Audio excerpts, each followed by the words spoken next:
My ex-mother-in-law keeps trying to kidnap my daughter. I was with my soon-to-be ex-husband for 16 years. His mother didn't like me at all. My ex and I lived in her house for about 10 years, and we were living with her when my daughter was born.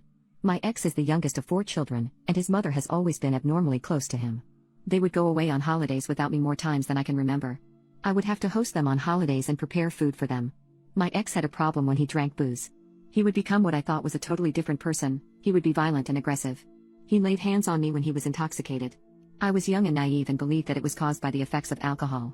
Things were strained between us for a few years. We have a daughter who would tell me wild stories about her dad hurting her that he would always deny.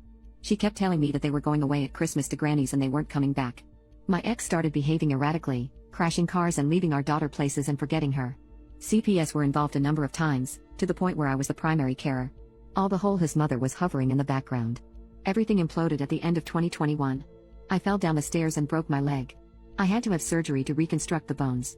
CPS were concerned about my daughter being alone with my husband, so they allowed her to be in the hospital with me. Mother-in-law came to town to be a supervisor for CPS so my daughter could go home. Mother-in-law and ex told CPS lies about me and took off interstate with my daughter while I was incapacitated. It took me a month of lawyers' letters to get her back. I now have sole custody and a family violence order. Mother-in-law has attempted to take my daughter from her school, but I got there in time. My ex messaged me this week to ask if he and mother-in-law can take our daughter to Europe for 3 weeks later in the year. I reminded him of the custody arrangements and he said he thought I could ask the court to change the order for a few weeks then change them back.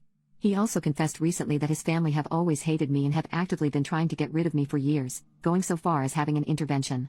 I got a hold of my ex's phone recently and found that he had been running a smear campaign about me for years. Everything that I'd been feeling was true, and worse, it was coming from him. I live with a horrible gut feeling that mother-in-law is up to something.